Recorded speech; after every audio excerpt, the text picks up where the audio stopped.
1:31, so I was kind of running a little bit late myself, so I appreciate everybody being here. Appreciate the members coming back up and those that was with us this morning as well. So with that said, we will start with our 1:30. Commissioner Buckner, the Department of Human Resources. Thank you for being here. Thank you for inviting me. First of all, we're just going to go through kind of some of our 24 actual expenditures. I'm not going to go over all that. I just put some things in here just because I thought you might be interested in seeing them. But that was 24 actuals, and then 25 estimated revenue. It's a little over $2.8 billion. And then 25 estimated expenditures. And then I know many of you know a lot about DHR, but in case you don't, we run 6 major programs, and then we do emergency welfare services: SNAP, TANF, child support, child care, adult protective services, child welfare services, and then again, the emergency welfare services. The SNAP program probably involves more people than anyone. All total, with all our programs put together, we touch the lives of about 1.4 million people each year. In the SNAP program, the average number of households is now 376,000. That equates to about 752,000 individuals, and that includes 331,000 children. We operate what's called the ASAP program from the state office, and this is where the head of the household is over the age of 60 and has no earned income. And right now we're traveling at about 96,800 individuals since that came about. Having said who all we do serve, again, each month we deny almost 20,000 SNAP applications each month. So it's pretty big business going on there. Education and training is part of the SNAP program. The whole idea is for that to, if you're within a work age, is to be a temporary means of assistance, and then we do some education and training with you, trying to get you into a job. The total benefits issued last year was $1.77 billion. That includes $15 million in replacements. The TANF program now is about 5,832 cases. That involves 13,585 recipients, and of that, almost 11,000 are children. It's a program that there's many, many grandparents that are receiving TANF for their grandchildren. And there's not that many that, about 45% of our cases actually have what's known as the welfare parent in the budget now. And one thing that is really good about the TANF program is that it does have lots of resources that we can put with it to help get people moved into the workforce. And you will see down there at the bottom the jobs program, which goes hand in hand with TANF, because most of if you're an adult in the budget, then you're required to participate in the jobs program unless you meet a qualification to be exempt. And now there's 2,776 that are required to participate in the jobs program. And of that number, 62% of those people are actually employed now. TANF services can extend to about 12 months, which is unlike the SNAP program. We can actually pay for your child care for 12 months if you were a TANF recipient. The next page, page 8, has to do with all of our workforce partnerships, and we partner with many, many, many people because the idea is to move people off of TANF and move people off of SNAP to get them into the workforce so that they can have insurance and support their families and not live off of public assistance, unless they're disabled or elderly, and then that's a different game there. The child support program, we serve almost 193,000 people each year, and of that we collect over $355 million in child support payments each year. Our paternity establishment rate is extremely good in the state, has been for more than 16 years. The feds require over 90%. We are usually over 98%. 98.8. I hope next year I can stand before you and say it's now 99%. So the good thing about that is not just that it brings in money and child support, but it develops a whole nother set of paternal relatives that child associates with, and especially if you end up in DHR in a child welfare case, that's another set of relatives that we can talk about placing children with too. So it goes hand in hand with the child welfare program also. Our child support benefits are distributed on a card. Quick question. So, but now I didn't see that with the Boys and Girls Club, that's still under TANF, right? We use TANF funding for it, yes. Funding for, okay, thank you. Yes, you can use TANF funding as long as you can make sure it meets a TANF goal. So, Okay, thank you.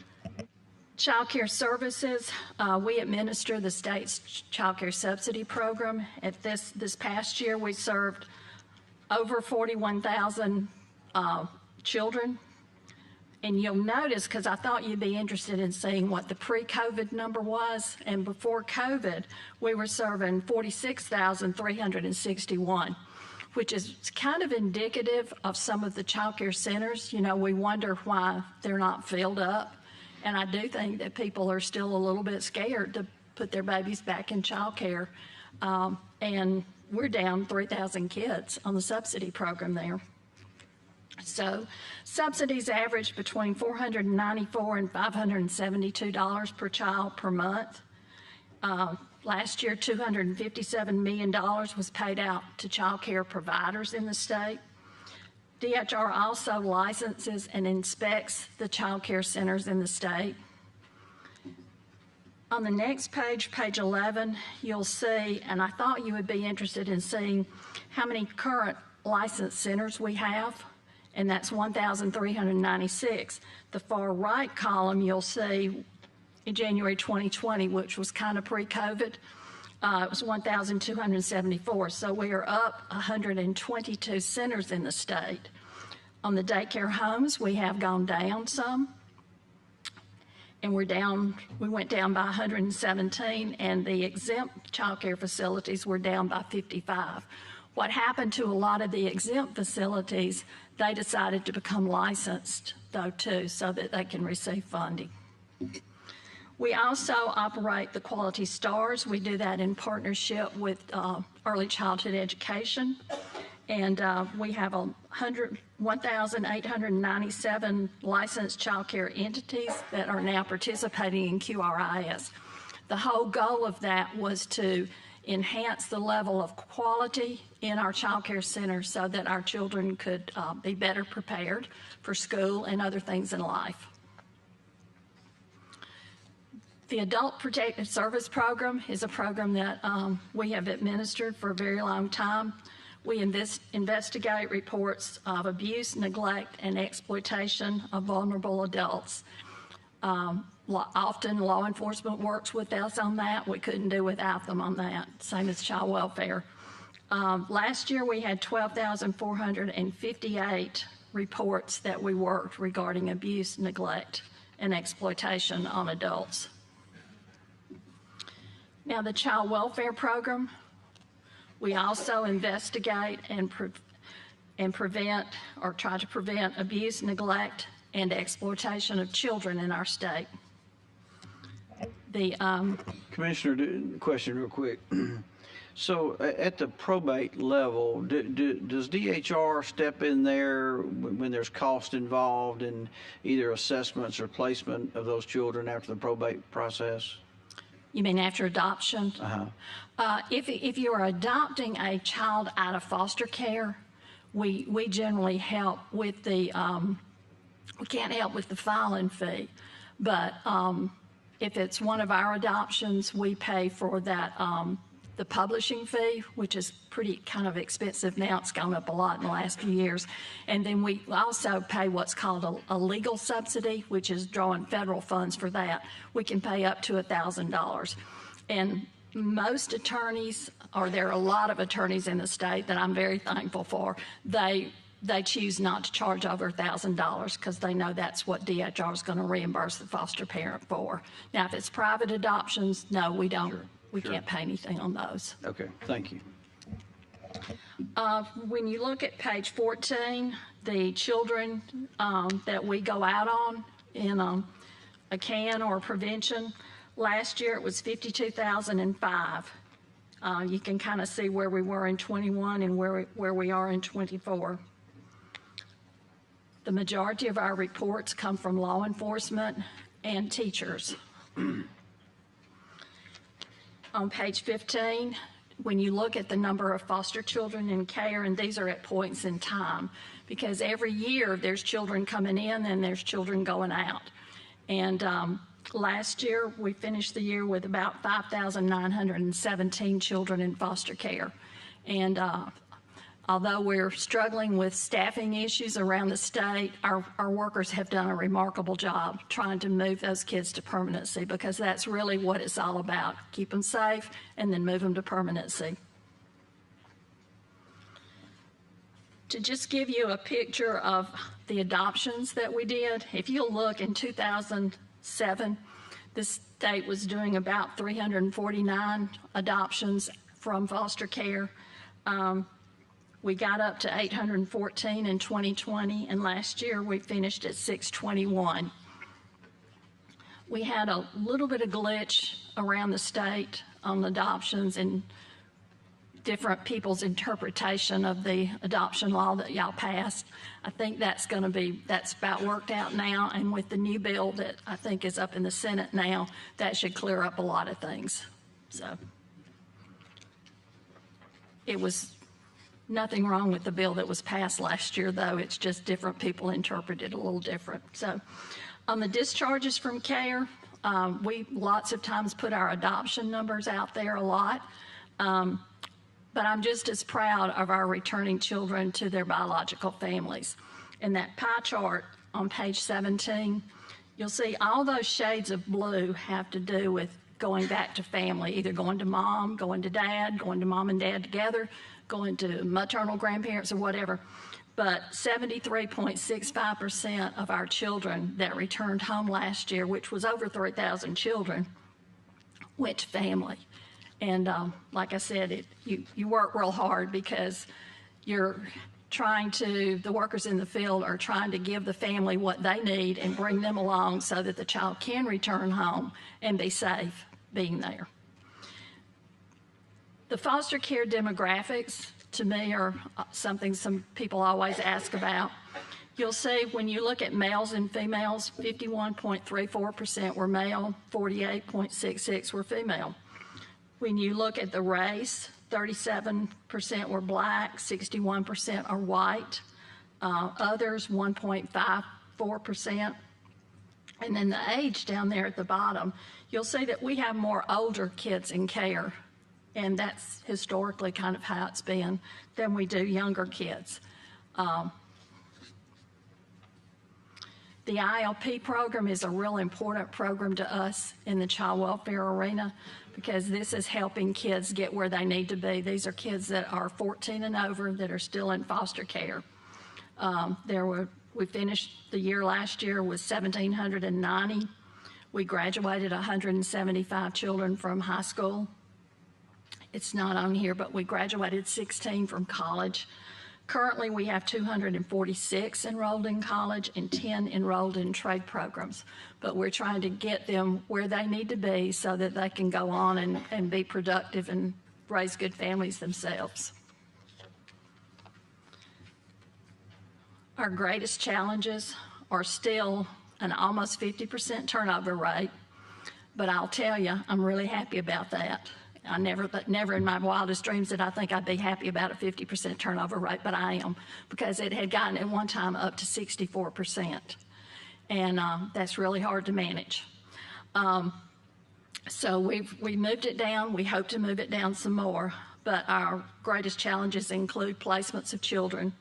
These are children with mental health needs whose parents cannot provide the care that they need to every day, and oftentimes they relinquish the child to DHR. Those are very, very high-cost children. Not too long ago, I think I stood before y'all last year and said that we had a child that we had to pay $1,000 a day on. Well, I've had one recently we had to pay $2,200 a day on. Luckily, she was only there a week or two, but that's pretty high-cost child at $2,200 a day. It's nothing to pay $500 a day, though, for some of these children. Also, juvenile delinquency issues are problems for ours. They're a really big challenge, and again, they're relinquished to us too, because the parent may be scared of them. They maybe have younger children in their homes. They've seen them with a gun. They see them possibly, they think they're selling drugs out of the house or they're using drugs, lots of different issues like that. And right now we're getting those children, and it's extremely difficult. Lawsuits is still a big challenge. SNAP is a huge challenge for us right now, the fraud by outside sources, not our clients. You may have seen some of the publicity recently, but there's very sophisticated group in this country. Most of our SNAP fraud is going to places like in Pennsylvania, Massachusetts. It's all done technologically, through systems. And just to give you an idea, the last 2 months of 23, November and December of 23, we replaced about $27,000 worth of benefits. The last 2 months of 24, we replaced a little over $10.2 million in replacements. Now, we can no longer replace benefits. Prior to December 20th, it was in the federal budget that you could replace benefits twice a year, but that did not get put in the reconciliation. So lots of the congressional offices have been called about that by clients, because I've talked with them at great length that we cannot replace any more benefits. We have one lady that, well, we have several. We've replaced them twice, and they stole them off her card before she ever got them in the mail. Because of so many stolen Social Security numbers and dates of birth that are out there, they're able to do that. We have some things that we're working on now. We've been working on them for almost a year. We're going to put chips on EBT cards. We've done something to, if the same phone number is calling more than once in a day, the system will not react to that. And we're talking about some other things with our contractor on those to try, but that's not going to solve it all. It's a huge, huge issue. Commissioner, back to your third bullet point there about our youth. I think in the existing budget, we provided an additional, I think we finally landed at 16 million additional in the supplemental in the 25 budget, or actually in the budget, for high-risk adolescents, foster kids, for psychiatric care and mental health care. How is that process going? Well, we tried to find providers out there, and we have found a lot of them, and we're trying to develop resources to put them back in their homes, but it's a slow process. You know, okay. You have to put the RFP out there, and then they do it. But we've developed a lot. We have, but we still got a lot more to go, because the mental health needs are just very great, and the resources aren't out there. That's really the basis of my federal lawsuit, is the lack of the mental health needs for our children in care. I think we understood how critical that was. I just noticed that I don't think you had a request for that unless you built it in. I think you've got a $4 million, a little over $4 million increase in your budget. I've got some in the ETF too. Okay. To keep moving it along, but we have been successful. We're just not where we need to be, though. Okay. And then we add the delinquency issues in there. And then, recently I've gotten orders to go check on some truant kids now. So I guess we're going to start doing that too, because there's something in the code that says truancy can make them dependent, which is unfortunate, because I really don't know how much more we can do. So, staff turnover rates on the next page. You will see we're actually down at the end. We were down to 49.03% in direct workers in child welfare. So we're really pleased about that. And then I talked to y'all about 2 years ago that we were going to start a paraprofessional class to help the child welfare workers.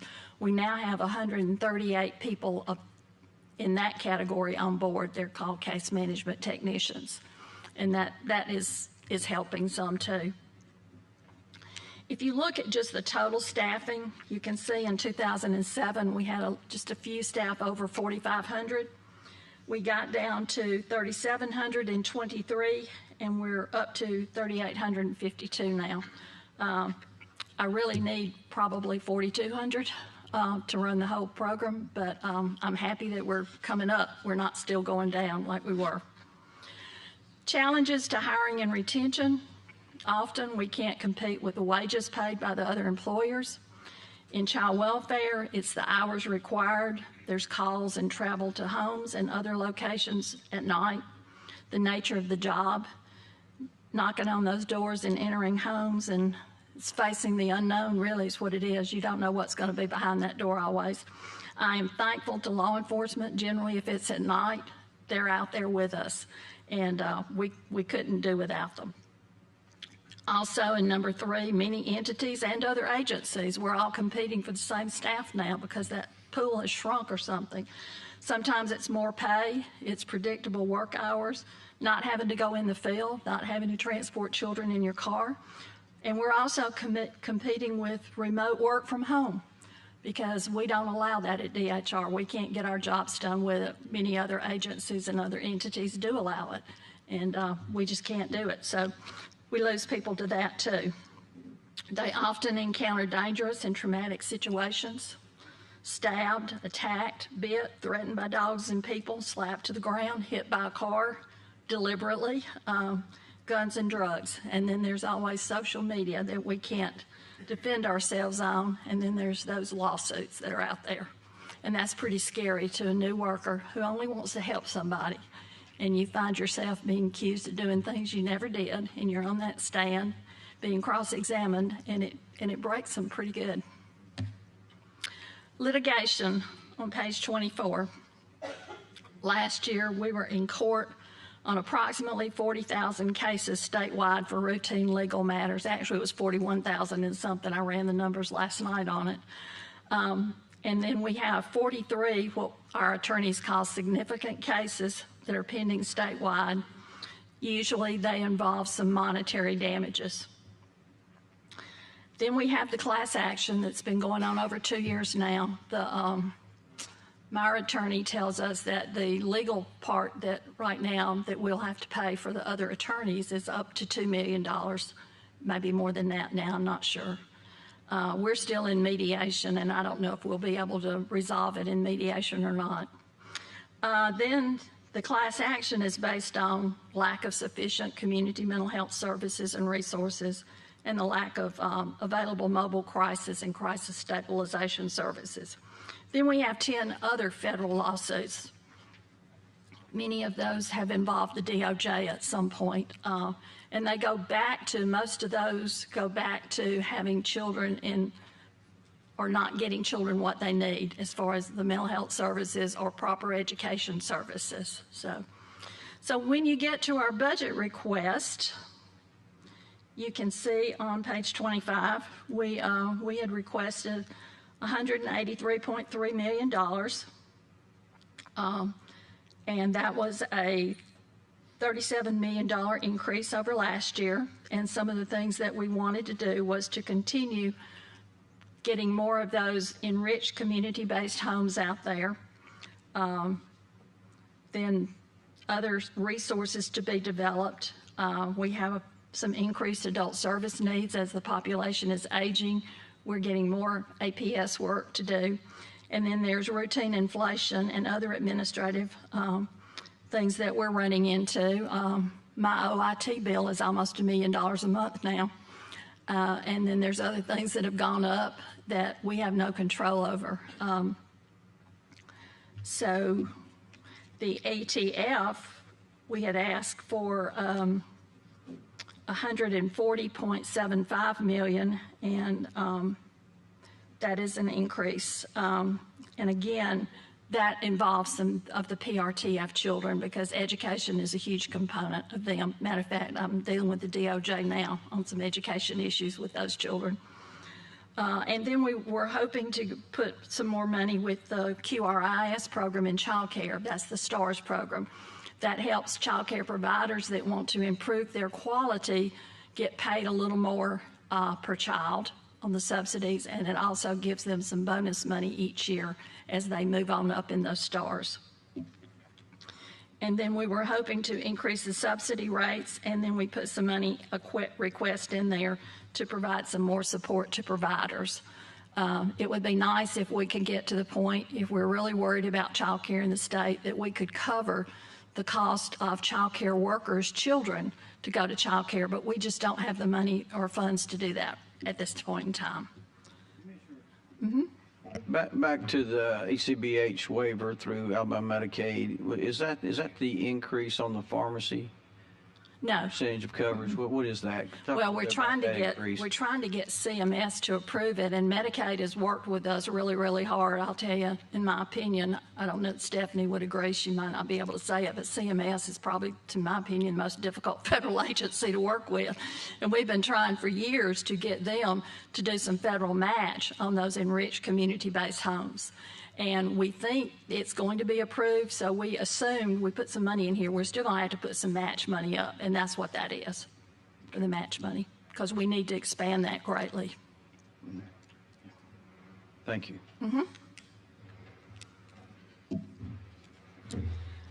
So then on the next page, it's just a DHR by the numbers, and some of it's just summarizing what we've already talked about. But if you're ever in conversations and you wonder what DHR is doing or if DHR is doing anything, this is a really quick cheat sheet to look at. And some of the numbers are pretty astounding. And a lot of people don't even realize that DHR does all those things, like the ABI, FBI checks that we have to do, the CAN clearances that we have to do, and many, many things like that. And then we also support 5,000 children in a after-school and summer program to enhance their learning abilities. And then, like I said, that's just for your information. I'm not going to go over all of that on there. So, and that concludes my presentation, and I thank you so much for your service and your support of DHR. If I can answer any questions, I'd be happy to. Thank you. Could you talk just a little bit about that line item 241, development placement at Freedom Farm in cooperation with the department? Yes. $1 million. Yes, that is just trying to develop some more placements for children. So is the Freedom Farm, is that a nonprofit? Yes, Oh, okay. like Boys and Girls Clubs and things like that. We have a lot of things that we support for children in our budget, so. Okay, very good. Members, any questions for the commissioner? Kirk, you've been summoned to the, I'm sorry, Ms. Warren. Thank you, Commissioner Buckner. As I listen and see where we're going today and see what's happening on a national level, how are you preparing or what are you doing for the possible cuts, elimination of programs, not only with your staff but to your recipients? Or is there any preparation being done to make people aware of what's actually could possibly happen? Well, the answer to your question is no, not right now. What happened the other day, something came out from the federal budget office and it looked like everything was going to be cut. And then they came back a few hours later and said that was incorrect, that if it were benefits to recipients, that was not going to be cut. So I really don't spend a lot of time on developing things. I've just worked too long in it until I know what it's going to be, because I got plenty of other things I can work on that I already know what has happened that I need to fix. So we will work on it as we know things. We're pretty well connected and finding out on the national level, because we belong to a lot of national organizations, and that's how we got our information last week. And you know, when it came out, we had elderly people calling crying because they thought their food assistance was going to be cut off and all that. And we told them, don't, this will probably get worked out. And sure enough, it did get worked out. So, you know, we're in the process of bringing up the largest computer system change we've ever had in the department, and that's a new system for SNAP and TANF. And so we've got lots of things to work on, and as the feds send different changes down, I assure you, we will do our best to take care of our clients and we will inform our clients. But I like to do it when it happens. If we don't know about it and we're not sure, I don't usually speculate in public, and I do to myself, but not in public. And so we just have to see what happens there, because I really think things are going to be in place to keep a lot of things going. I think there's things that can be corrected. I hope we all work together to correct this fraud problem, because when you look at that nationwide, that's a lot of money going somewhere, and it's not benefiting our clients or anybody's clients in this country. So we need to plug that hole up and stop that piece of it anyway. And there's just lots of other things that I think we will be able to continue to do. There's a lot of unknown out there right now. So, and to tell you the truth, I hope they do away with some of the federal regulations that bog us down that really aren't helping our clients at all. So I'd love to talk to them myself. Yeah, I think it's really crucial that the recipients are informed, because those are the ones who just are going crazy not knowing what's actually happening. So I think as we try to educate ourselves, it's good that we educate them too. I agree. But at this point in time, we don't know. We haven't been told anything's changing at this point. We've seen what's under consideration and all that, but it's just like you all, when you put a bill in, you don't know if it's going to look like it looks when you put it in, or if it's going to be different by the time it passes too. And I just try to keep people calm till we know what it's going to be, and then we'll figure out a plan. Okay, thank you. Mm-hmm. Representative Blackshear. Thanks. Thank you, Mr. Chairman. Ms. Commissioner, I just got a question about the $2 million of the $4 million in increased funding that came across from the governor's budget that's relating to inflation. Have you been able to run that and really break that out more of what rolls up into that? Because I'm just becoming concerned when we heard from Kirk yesterday, and he's been cautioning us for the last several sessions of I guess the gravy train of the extra revenue coming in is going to eventually stop, and we're kind of getting there. So just me personally, when I see numbers around inflation, to me that's assumption or assumed potential cost going forward in budget, when we're really starting to try to lean up our budget. So I was wondering if you can go into more details about what that $2 million in inflationary expenses, a little more detail. Well, like I said, our OIT costs are running close to $1 million per month right now. We pay out $2 million in some other costs that we don't control. It's other agencies telling us what we owe. And then, of course, we have people that travel in a lot of vehicles. And so as gas goes up, that goes up too. And then we've had to do some work on some of our classifications to raise the pay a little bit on that. That's not, you may not call that inflation, but it's still increased costs because of the times that we're in. And then like our cost of behavior aids and things like that, when we're dealing with children with mental health issues and we're having to pay more, all the cost per hour on all that's gone up. I do not have a detailed sheet that has the exact amount. Of course, we're projecting it out there. Still, it's going to be estimates of what we are, and that's just what my finance people had estimated that. Well, I appreciate that. And I think on the flip side of that, would it be a correct assumption to say, you just mentioned a moment ago when Representative Warren was asking the question of the upgrade of the SNAP system that you're doing, I'm assuming you would find some cost efficiencies within that may lower your internal cost if we're getting rid of an antiquated system? I hope so. But I've been around a long time, and I was told with the new child support system that came about 20 years ago that we were going to have all these efficiencies, and I haven't seen those yet. Okay. So, thank you. I mean, there's still nothing like people, and we're in an agency that you got to talk to people. If we don't talk to them, they're calling y'all. So we talk to thousands and thousands of people. One more time we were doing something a while back, we had 11,000 calls holding somewhere. I mean, it was unbelievable. So. All right, thank you. Thank you, Mr. Chairman. Commissioner, thank you. If there's no more questions, we appreciate you and your staff and what you do every day. Really do appreciate you. Thank you. Call us if we can help you. Okay, and Chairman Appreciate Lee, it. I believe, has a question for Kurt Wolford. On page 25 of her presentation, do you have that? I do not.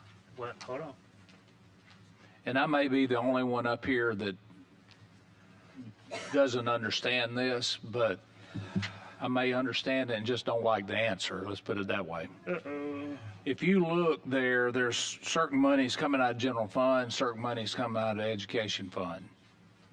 Yeah, well, All right, when you look here where we had an increase of $18 million specialized placements for high needs children, why can't that come out of the education fund? it's a good question. All right, then go down here to child care decrease in federal funding. Why can't that come out of the education fund? I mean, we got an education fund that's got billions of dollars, and we can't even pay the light bill in the general fund compared to what they have. That's true. Education budget's about 3 times the size. Right. But why is that our decision? Is there a laws preventing us to do that? We'd have to dig in a little bit. Obviously, if it's anything related to children that are school age, that's certainly something that you could. Well, that's $22.5 million right there. And that's what we're adding to it. I don't know how much the original is. It could be $100 million. I don't know. Right. I don't have her budget in front of me. Okay, I do, and I know you don't know this probably, but at some point I'd like to know how many state employees we have, head count, and how many we had in 2010, Okay. and how many we cut in 2010, and how we've grown from 11 or 12, whenever that happened, to today across the board per department. Yeah, we can get you that. Personnel keeps that information updated on their website pretty consistently. Now, I will tell you, you didn't ask, but I will tell you, efforts to reduce the size of state employment sounds great, but there's agencies that need state employees still to this day. The problem with And I think DHR is one of them. They desperately need people. The problem with hey, let's come in and cut state employees is you've got defined benefit plan and a health insurance plan that are dependent upon a number of people paying into the system in order to keep it running. And when you counterweight that with a reduction in the number of people paying in, it really. I know, that's why we stopped in 11 and 12, the number we stopped at. Yeah.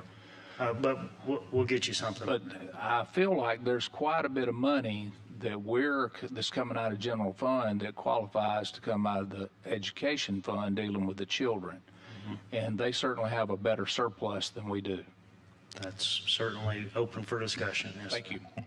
Thank you, Chairman. I appreciate that. Let me know how that discussion goes with Danny and Arthur.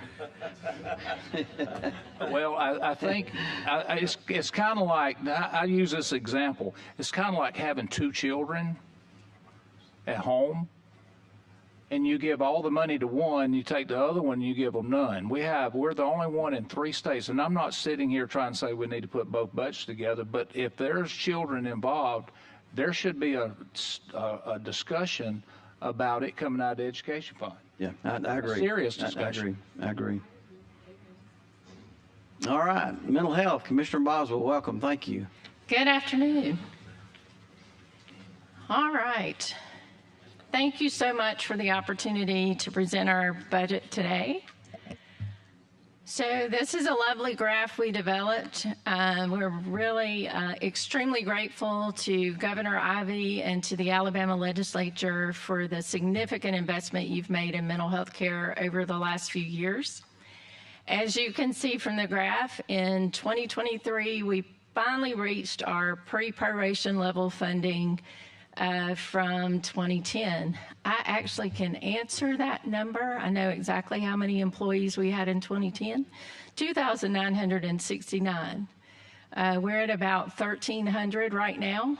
That's because we closed 3 state facilities. I had the opportunity to experience proration the last time it happened, and I lived to tell about it. I was the HR director of the Department of Mental Health, and I spent 2 years of my career telling employees they didn't have a job. So I support your efforts to be conservative in this budget, and I applaud your efforts to try and make sure that proration never happens again. I left yesterday from the presentations in the morning really feeling like no matter what happens moving forward with the economy, Alabama is prepared. and we've considered every contingency. So I'm really, really very grateful to you guys. So, what do we need to do in the Department of Mental Health? Often I'm asked, what is the plan? This year, we want to answer 2 questions in this budget presentation. First, over the next 5 years, how do we rebuild the mental health infrastructure to better serve Alabamians? The second question is, how do we address new and emerging needs? So, rebuilding the infrastructure over the next 5 years, when we developed our budget, we made a plan that would allow us to increase at about 20% each year over 5 years. That all sounded really good in November before we knew the budget projections. So needless to say, given the current status of the general fund, we'll be looking at those numbers and the timeframes to see how they need to be revised. So really, we have 3 goals for our 5-year plan. First, we need to increase civil commitment beds to 30 per 100,000 Alabama residents. We need to implement crisis services and stepping up in all 67 counties, and we need to increase existing community bed rates to a sustainable funding level. So our first goal, increase civil commitment beds to 30 per 100,000 Alabama residents. In January 2024, the Treatment Advocacy Center published a report. We know from that report that the state needs an absolute minimum of 30 beds per 100,000 citizens. To really be where we want to be, we really need 50 beds. The optimal level is 50 beds per 100,000. Right now, Alabama is currently at 13.4 beds per 100,000. It varies across the state and across regions. So as you can see from this map, Region 1 is at 8.8 beds per 100,000. And then Region 4 is at 14.8. But even in Region 4, that's only slightly higher than the average. So where are we right now with civil commitment beds? Civil commitment beds are beds for individuals who've gone through a probate commitment and are a danger to themselves or others and had to be committed to a facility. So these are some of our most seriously ill individuals. Right now, we have 188 beds in 16-bed crisis residential units operated by our community mental health centers. We have contracted beds in the community, in community hospitals. There are 214. And then we have 285 beds in our state hospitals at Bryce and Harper Center. We are planning to open a 16-bed crisis residential unit in the spring of 2026. That was previously funded in prior budgets. That will be in Decatur at North Central Community Mental Health Center. We also are able to fund up to 22 co-occurring civil commitment beds in 7 counties using our opioid settlement dollars and in collaboration with the Association of County Commissions. What are our challenges? Oftentimes people say to me, can't we open some new state hospitals? And the answer is we could, but unfortunately, anything that's over 16 beds requires pure state dollars for funding. And so what you've seen us do is develop smaller regional centers that are 16 beds or less so that we can combine state and federal dollars. The other issue that we have right now for our community beds is rural hospitals are shifting their business models, and that means that the number of behavioral health beds in the community is decreasing. We've already seen this happen with one of the community hospitals. We lost 30 civil commitment beds because they're shifting to a different model. So, So just before you get off of this, so you've got a $10 million request for residential beds. How are you approaching that? Is that to contract existing beds? So Yes, we would have 75% of the funds, if we receive funds for new civil commitment beds, 75% of that would be in crisis residential units, and 25% would be in what we call designated mental health facility beds, which are community hospitals. We believe that our community mental health centers can stand up crisis residential units. The beauty of that is crisis residential units are $400 a day. For our community hospitals, we're wanting to pay the Medicaid rate, which is $850 a day. So obviously we can get more beds if we can stand up more crisis residential units. So I guess looking at your request, was 23, you got 10. So I guess to do this, don't want to mix the two conversations, but so I guess we could be looking at a $10 million opioid request to get you fully funded in a. So you just appropriated or approved 2.2 for the 22 beds I talked about earlier, but yes, we would be looking at seeing if we could use some opioid settlement funds for that as well. And how's that going from a process standpoint with ACCA, the counties? Are we spending that money yet? So we had 3 pilot counties. So in Blount County, they're going to add 2 additional beds at Hillcrest Hospital in Birmingham to assist the Blount County folks who believe they need 2 beds designated for Blount County because they're always competing with Jefferson County for beds. So the Community Mental Health Center will be negotiating a revised contract with Hillcrest to add additional beds there. We're adding 4 beds in Chambers County. The crisis residential unit there was only 12 beds, and they have the capacity to get to 16. And so we will be funding 4 beds in Chambers County. And then we're in discussions with Escambia County and really a solution that would potentially serve a 4-county area, including Escambia County. So it's going really well. And it's my understanding that ACCA is communicating with those counties that had not spent their direct opioid dollars to those counties. So at some point, we need to figure out what that looks like, I think, before we go into any opioid supplemental appropriation this year.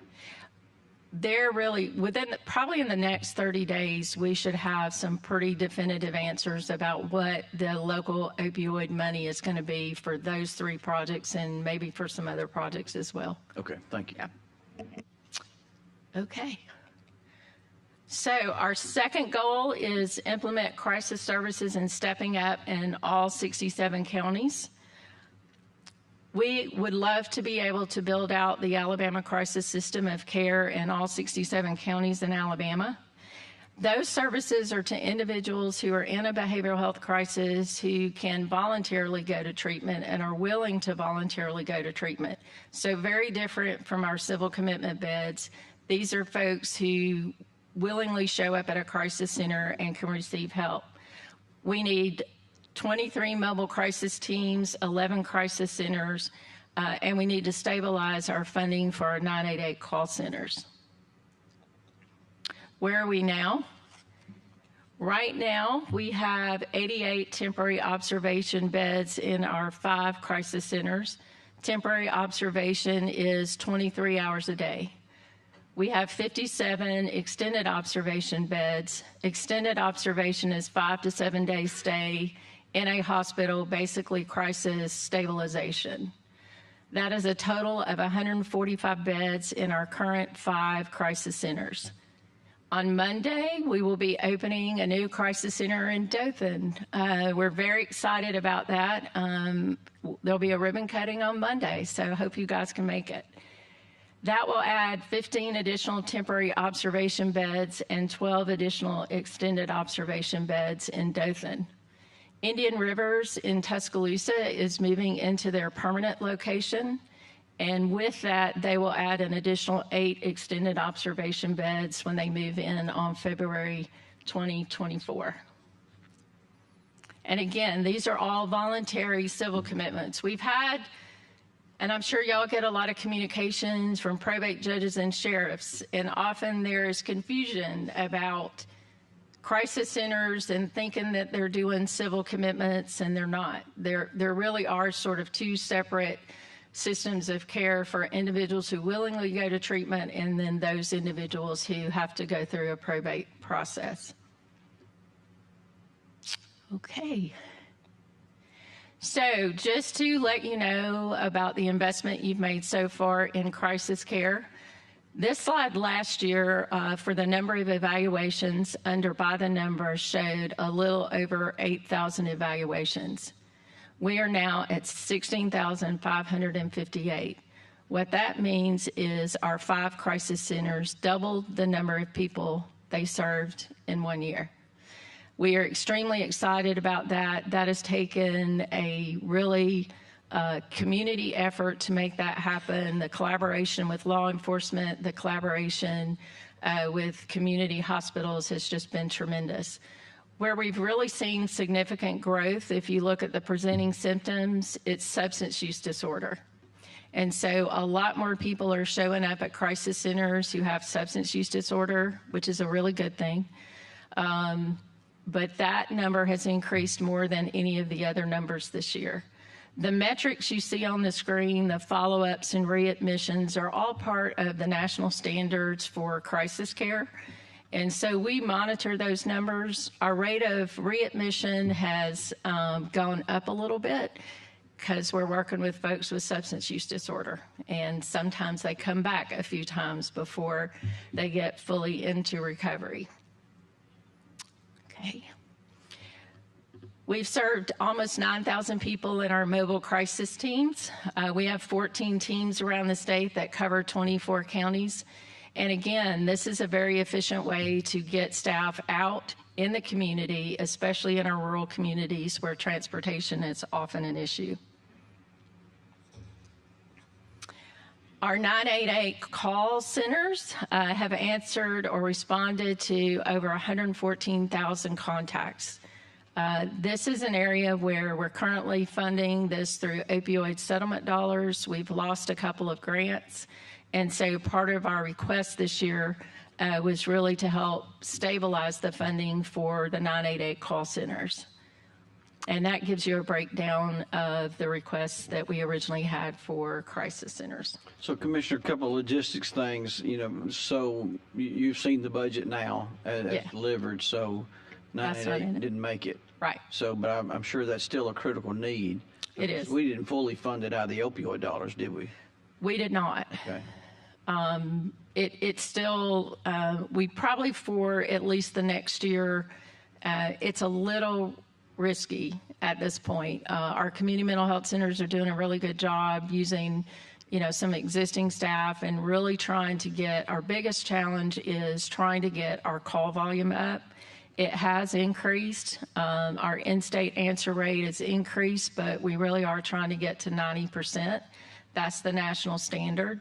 Our average speed to answer has improved, but if you have more staff, you can answer more calls and the answer rate is quicker. And so we're not really operating at full capacity. It's not like we're going to shut down the 988 centers, but we're not operating at full capacity. Okay. And then I know we had the one-time plus up for the construction of the adolescent wing in Region 1, but I also noticed in the current budget as delivered, eliminated the 1.5 million operating cost. Is that 1.5 million not the operating cost for the adolescent wing? So I think, we got really technically the increase for civil commitment beds was only 8.4 million over last year. And then we sort of have to come up with the remaining 1.6 for civil commitments. And so some things were unearmarked and we're taking a look at that. Right now, we're still planning on funding the pediatric operational funds for the Pediatric Crisis Center. There were multiple things that were unearmarked, so we're pretty confident that at this point we can continue to fund the operational costs at the Pediatric Crisis Center. Okay, so we don't need to reinstate that line item. That's in your operation. Right. Okay. Right. The Stepping Up Initiative, so I guess it was 2023, we were with Speaker Ledbetter and Chairman Reynolds on a panel, and Speaker Ledbetter challenged the Association of County Commissions to have stepping up in all 67 counties. The Stepping Up Initiative's goal is really to keep individuals with mental illness out of jails. It's a case management model. It is really designed that case manager goes into the jail and does screenings with people in jail who have mental health and substance use issues. And so originally we were looking at expanding this model statewide. That would have taken $2 million to have that in all 67 counties. Okay. And our third goal is increase existing community bed rates to a sustainable funding level. So you've heard a lot of discussion about healthcare inflation, the cost of medication. We are healthcare. Our community providers operate hospitals. They run group homes and crisis residential units every day, providing healthcare and behavioral health care to some of individuals with extremely high needs. There is nothing about our contracting process that automatically builds in an inflationary increase. And so for our crisis residential units that we stood up in 2012, they have not seen a rate increase since 2012. For our extended care residential services, they've not seen a rate increase since 2009. Our 16-bed crisis residential units are currently funded at a daily rate between $200 and $250 a day. The proposed increase would bring them over time to $400 a day, which is the current cost of operating a 16-bed crisis residential unit. The majority of our civil commitment beds in community hospitals are funded between $400 and $600 a day. There are a few that have been added in the last year that are at $850 a day, which is that Medicaid rate that I talked about. The proposal would have brought those programs over time up to the $850 a day Medicaid rate. But that's not in the budget. Okay. Also on the developmental disability side, we have a residential rate increase that we requested. After completing a pretty extensive rate study, the Alabama legislature supported a rate increase for our providers in 2022. That rate increase has helped tremendously. The biggest problem we were having during that time was, of course, staffing. Alabama now has been nationally recognized as one of the states with the largest decrease in staff turnover from 22 to 23, using the National Core Indicators data. So the money really did make a difference. Since that time, we have looked at the financial model. The original financial model was based on an average. So residential services it's the largest service and the most costly, as you can imagine, because it's 24/7. And when we did the rate study, it was based on an average rate. When we went back and calculated based on individuals and their individual ICAP scores, the rate increased significantly because of the complexity of the individuals that we're currently serving. So we actually have a $10 million deficit for residential rates right now. That is a challenge that we're looking at how we're going to try and resolve. Okay. Developmental disabilities, the other item, which is actually in the Education Trust Fund. As many of you know, we've had some pretty stringent federal regulations that we had to come into compliance with. And thankfully we did, and we didn't lose any of our federal money. But as we've begun to look at the services in the community, we know that there are a significant number of families, especially families in rural communities, who wish to continue utilizing day habilitation services. And as they are currently constructed, those day habilitation services are not considered integrated care by the federal regulations. We are asking for state funds to be able to continue those programs in our rural communities. It helps families. Obviously, if their loved one is in a day hab program, they can go to work.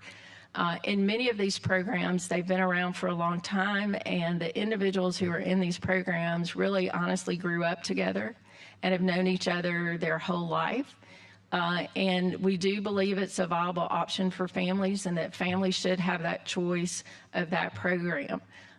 We just can't pay for it through federal dollars, so we're asking for funds, state funds, to be able to pay for that program. Okay, so the second question was, what do we need to do to address new and emerging needs? So once again this year, we are asking for an increase for our school-based mental health program. This program has been extremely successful.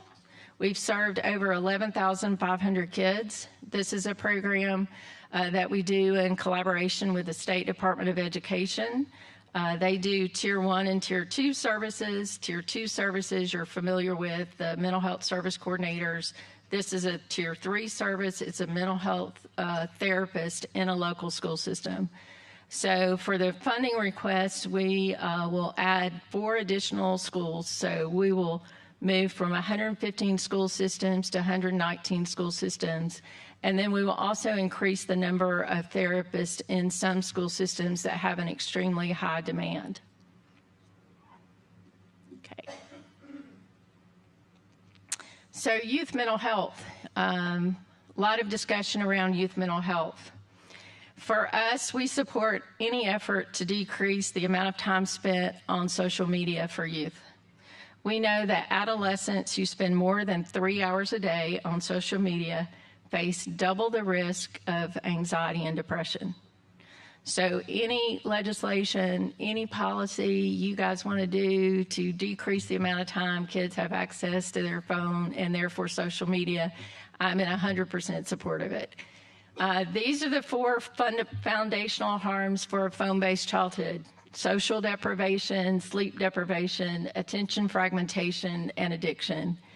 It is a serious issue. Not only does it affect kids and their educational experience, but it affects their mental health.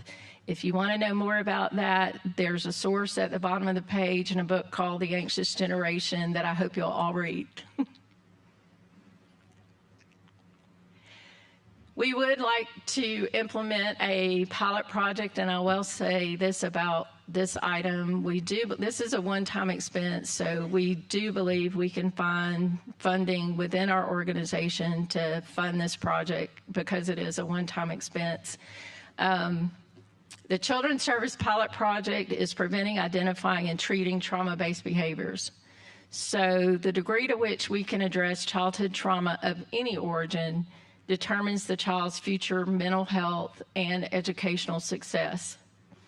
Child abuse and neglect is the single most preventable cause of mental illness, the single most common cause of substance use, and a significant contributor to the leading cause of death, such as heart disease and diabetes. Often kids are misdiagnosed.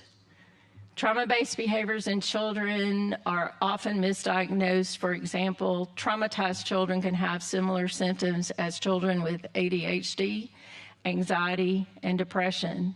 However, trauma and post-traumatic stress require a very different approach, an evidence-based intervention. The Children's Services Pilot Project really would help us implement what we call trauma systems therapy. So in partnership with Gateway and Family Child Services in Birmingham, they're a large provider of foster care services in our state. This is both a clinical and an organizational model that we would like to shift to. Providers are brought together to address the complex needs of traumatized children. The goal is, 1, to decrease the use of seclusion and restraint, decrease the number of hospitalizations, decrease the number of foster care placement disruptions, increase staff and foster parent satisfaction and retention, and improve emotional and behavioral regulation in children and teens.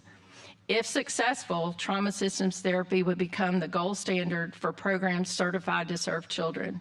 It is one of the best ways to get ahead of the large number of relinquishments at DHR. And so we're going to be working with Gateway and with the founder of this program to see if we can begin to get this training in Alabama and implement this in our child serving programs. Developmental disabilities, you've heard us talk about the very complex cases we are seeing in our system and with DHR. This is often the Adult Protective Services cases that DHR is working on. We do still have 90 individuals that we're currently working. Often they get stuck in hospitals or they get stuck in some other place that is not good for their overall well-being. And that results in a big backlog to the system. There are really two programs, and I can't believe I have intermediate care facility up here because I thought we would never have a conversation with y'all about intermediate care facilities. We shut down our last intermediate care facility in 2010. But again, we can stand up a small ICF. There is such a need for individuals. Our individuals are getting older, and the complexity even of their health needs is continuing to grow, and nursing homes will not take them. And so we are really struggling to find a good, safe place for our individuals with those needs to go. We also are struggling to find crisis care for those individuals who have both a developmental disability and often a co-occurring mental health and substance use issue as well. Okay, I did want to share with this group, this last legislative session, the Veterans Mental Health Steering Committee was established, and we began meeting this summer. We had 4 meetings up to this point. Our ultimate goal is to develop a comprehensive plan for services to the veterans in our state. But we do have 3 preliminary recommendations that I think you'll be hearing about, so I wanted to share a little information about that. The first one is to establish a Veterans Resource Center. The primary focus is to lower unemployment rates for veterans and facilitate the successful transition to civilian employment. In addition, it will integrate health and behavioral health care access and support veteran-to-veteran connection. We also are recommending an expansion of the traumatic brain injury program. Alabama has a nationally recognized traumatic brain injury program in the state operated by the Department of Rehabilitation Services. Under that current program, there are certain services you can't receive unless your injury happened within a 2-year window. That 2-year window is there because they don't have enough resources to expand that. So this would allow for the expansion of the traumatic brain injury program, the case managers and the navigators, so that it doesn't matter when your injury occurred. If you're screened positive for a brain injury, then you can get those services from the Alabama Department of Rehabilitation Services. The Safer Together program is a piece of legislation. We're very excited about it. This is a voluntary safe storage initiative to allow gun owners the ability to safely store weapons at participating gun stores or law enforcement offices. The bill provides civil immunity to those storing the weapons. For us, the reason we're supporting this bill is because we know ensuring time and space between a mental health crisis and access to lethal means is critical to saving lives. And as we all know, Alabama has one of the highest veteran suicide rates in the nation. And so we're very excited about an option where individuals can voluntarily go to a gun store or to a law enforcement office and store their weapons until they feel confident that they're out of the crisis. And with that, I'll answer any questions. And just Thank for you. fun, here are my original budget numbers. Yeah, I see that on a distant page here. So that's the original number. I did list the top 3 priorities, and then on the Education Trust Fund, also listed the priorities there as well. Okay, members, any questions? Ms. Hall?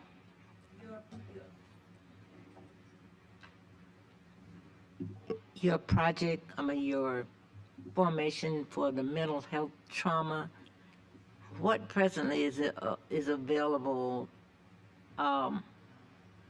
for that group, the young people? How resources that you're looking at being provided for them today?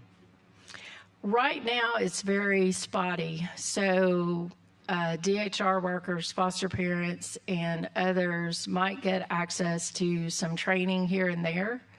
But trauma systems therapy is really a comprehensive model. So everybody that touches that child or has any kind of interaction with that child, particularly let's talk about psychiatric residential treatment programs. This would mean going into those programs and training every single individual in that organization so that if a child is being triggered by some trauma, they know how to respond to that. They know how to identify that trauma, and they know how to respond appropriately. A lot of folks on the education side, a lot of the folks on my side of the house have gone to trauma training, but this is about truly embedding it in the way the organization actually operates. Would you include educators, public school Yes. instructors as a part of that program as well? Yes. In fact, Gateway is already doing some training in the Birmingham area with some of the local school systems, working primarily with special education coordinators. Thank you. Any other questions? Ms. Warren? Thank you, Mr. Chairman. Thank you, Commissioner Boswell. I think you've known me long enough to know that mental illness is an issue that I see is seriously not adequately met. I think you used a lot of terminology I wasn't really familiar with. I'm just a common person. But I think when you look at everything that we're doing for mental illness in the state, we're only putting bandages on running sores. We're not dealing with the true issue that we have with mental illness in the state. And when you look at the people that we have walking in the streets, the homelessness, you have families who cannot deal with their family members because they're scared of them. We got to find a way to provide long-term care in the state of Alabama for mental ill people. And I, as a member of this body, I don't feel comfortable saying that we can spend $1.8 billion in an incarcerated facility and can't put the money we need with mental illness. So I see that as a challenge for all of us. We have the responsibility of making sure that this is provided. And it's so personal to me because it has affected my family in so many ways. And I know we don't have any help. I know what's going on. So I think we got to find ways of doing a little bit better, of making sure that we are doing what we need to do as lawmakers and a state for the people that we serve. Thank you. I appreciate your support. The support, I spent my last couple of weeks with a family member, a friend of mine, and, I know the system and I know people, and it took an unbelievable amount of time and energy and effort for this individual to get where he needed to be. His family had moved out of the house because they were afraid of him. And it is very real to me. That's why I have such a sense of urgency about what we do. And we absolutely need to deal with long-term beds as well. A lot of these residential programs are the solution to that. But we have a lot of gaps in our system. We absolutely do. And the truth is there aren't really easy answers because this individual, it's a combination of things.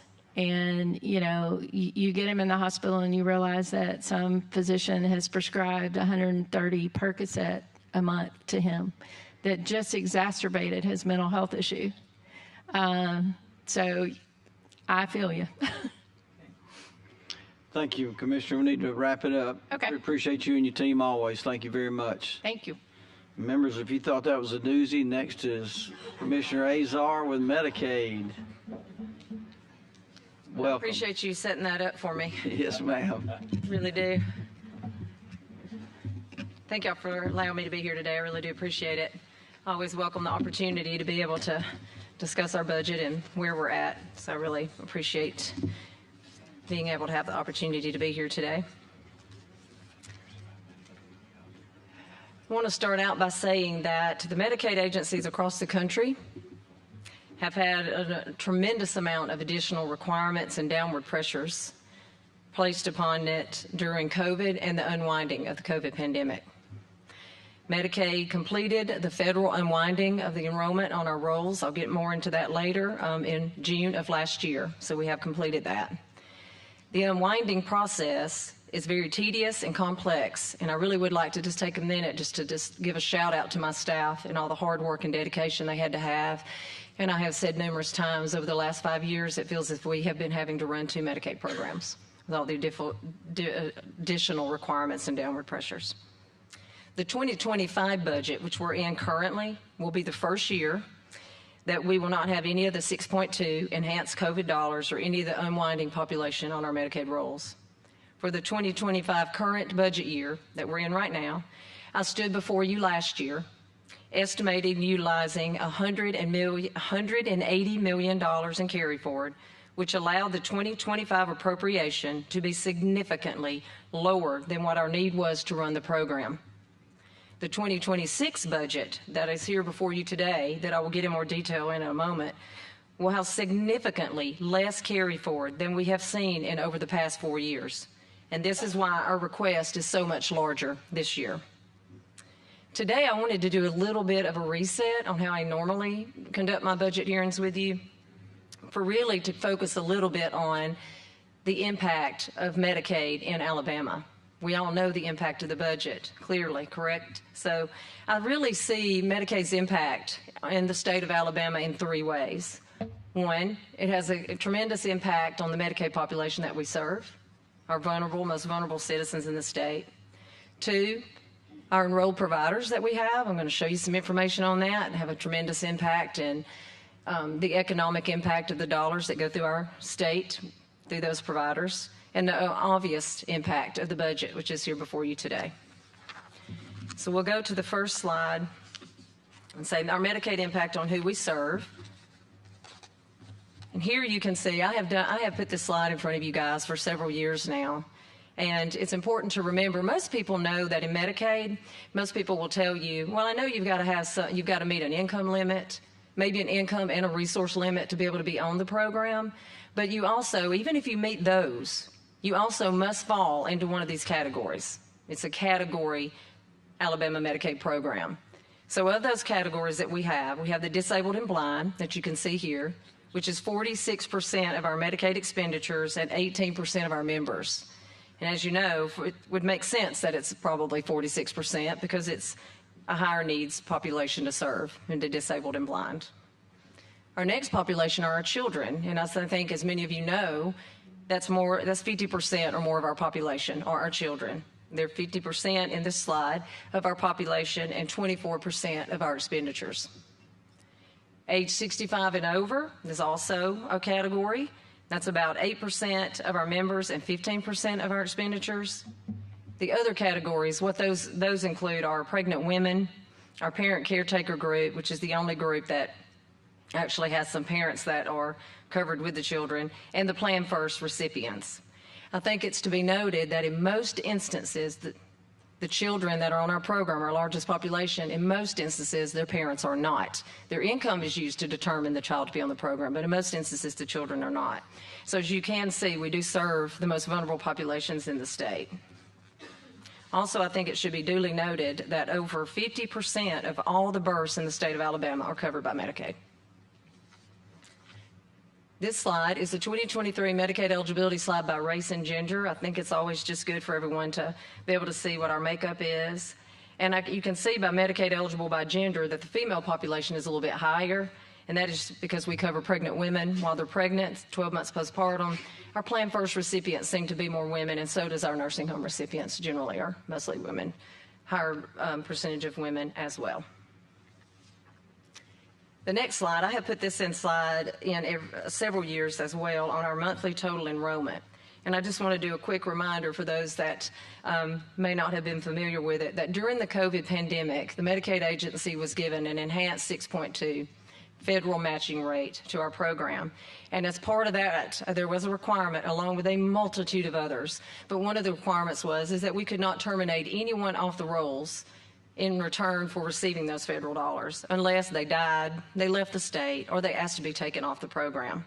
It is important to remember, however, that everyone that was on the rolls was eligible at the time they were placed on those rolls. So you can see in March of 2020, about around the time that COVID began, we had roughly 1,054,000 lives on the program. As you see the line going upward, you can see that that's when we're receiving the increased FMAP. We're not being able to remove these individuals from the rolls that may no longer be eligible. And we do have a lot of churn in our program. People coming on and off. It could not happen during this time because we could not take them off. Going to a high of enrollment of 1,375,000 lives. Then you will see, as I put beside it there, the unwinding. We start taking these individuals off during the federal unwinding required time period. We go down, and we now, as of December of 24, have 1,081,000 lives. Now that's a few thousand more than what was on when we started in March, and there's a multitude of reasons for that. One, as you know, we've gone to 12-month postpartum coverage for pregnant women after the birth as opposed to 60, which would have them on there longer. People's financial income changes, so our roles have always been prone to move to that, as well as, I believe, because of COVID, people became more scared, more aware of their health care, probably went to the marketplace, realized they were eligible for Medicaid at that time, so maybe a little bit of a woodwork effect in there as well is probably what's accounting for that. I think it's important to know that during the unwinding period, those individuals that we flagged on the enrollment that we felt were not supposed to be on the program, we're spending, the COVID recipients is what I refer to them, we're costing just over 1/3 compared to the recipients that we had flagged that are supposed to be on the program. So they came in a lot cheaper. In states that have, for example, commercial managed care, they had to continue paying a per member per month regardless of that utilization rate. So in our state, we benefited from that population being a good bit cheaper than the regular population that is on the rolls. Next slide.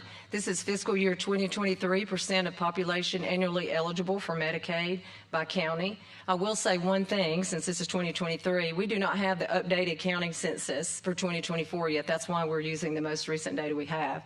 But fiscal year 23 and fiscal year 24 would still have some of those unwinding still on, those recipients still on the rolls. So the percentages in each of these counties will be slightly higher. For example, you can see a lowest percentage of Shelby at 15%. It usually runs around 13%. The point of me putting in this slide for you today was for the whole, to show where the whole state is impacted with the Medicaid recipients throughout the state. Representative Blackshear. Yeah, Commissioner Manis, can we go back to that previous slide real quick?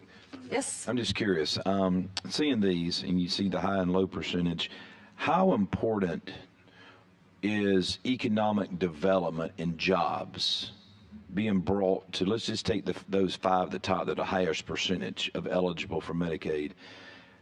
What type of impact could economic development and new jobs in those counties change these numbers? Well, I haven't looked at that specifically, but logic would follow that if there's more employment in a county, that some of the children or others, their families could afford insurance or no longer qualify for the program and maybe come off the program in that area. That's why in some of the areas of the state you can see where the Medicaid population is less and the more where some economic development and populous places are. So it could have an impact. I appreciate it, because I'm not going to rat hole of expansion, but there are things that we can do as a legislative body that potentially could give opportunities for counties like this to have opportunities to potentially decrease this percentage in those counties. It is possible there could be things. I'd be happy to be at the table with any discussions on All right, anything. thank you. Absolutely. Next, the next impact that I was referring to is that there's absolutely no doubt that Alabama Medicaid is vital to the health care services in the state. And as you will see, Medicaid has over 34,000 providers that deliver care to our members. As we pay claims to those providers, we are estimating and projecting that in fiscal year 2026, more than $7 billion federal dollars will be going into the economy, paying provider claims. Those providers in turn hire employees, they pay their rent, they pay their mortgages, they buy supplies, and those sort of things. So this slide is showing where those providers are located throughout the state, and also how important this is to the state. And I will say that to bring that home is Medicaid represents 66% of the Children's of Alabama in Birmingham, and 75% of the USA Children's in South Alabama. Now, obviously that makes more sense because we mostly cover children, and there are children, servicing children being a children's hospital, but I think it's just important to note how vital Medicaid is to the healthcare system in the state and to the people that we serve.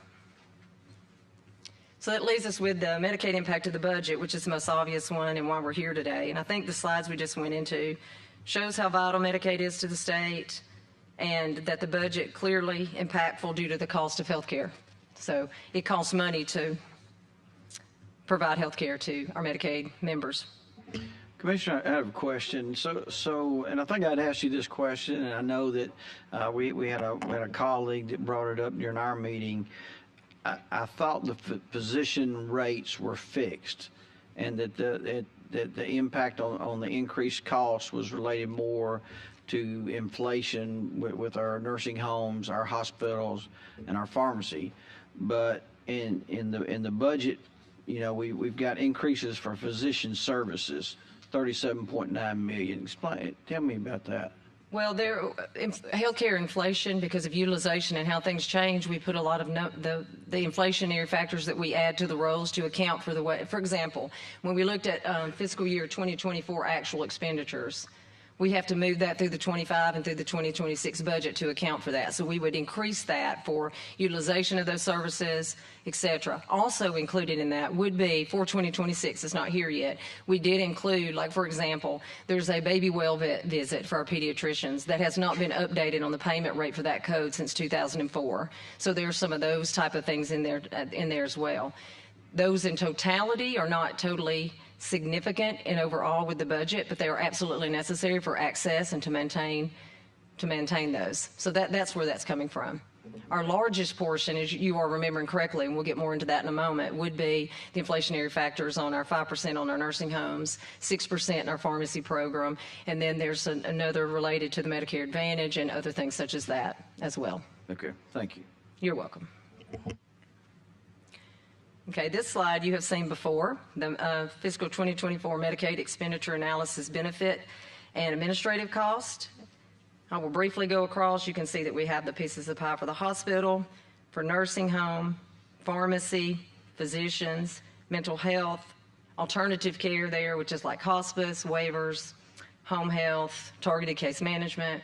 You have your administrative cost. You have your other costs, which is our dental, x-rays, labs, our integrated care networks, ambulances, et cetera. You can see that in 2024, the total expenditure of the program was $9.38 billion. The next slide is going to kind of lay out the Medicaid funding analysis for state and federal funding. And as you can see, the federal funds to the left, and this was for 2024 as well, as you can see at the top, was $6.8 billion in federal funds. Now, what's relevant here is to the top right, you can see where it says state funds at $2.5 billion and 27%. And that's important because in really simple terms, our contract with the federal government is they expect the state to contribute that portion.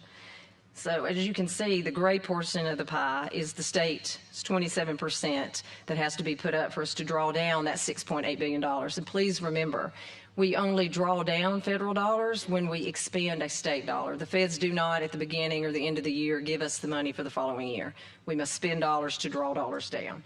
So you can see other state share sources is 18% of that 27% that the state must put up, and that is intergovernmental transfers are included there, and the assessments that are on pharmacists, nursing homes, ambulances, and hospitals. You can see here, just for due note, that in 2024, the general fund of $863 million. I just want to say that during that year, we had a substantial carry forward as well. So that is being indicated there a little bit lower than what it would have been had we not had carry forward as well.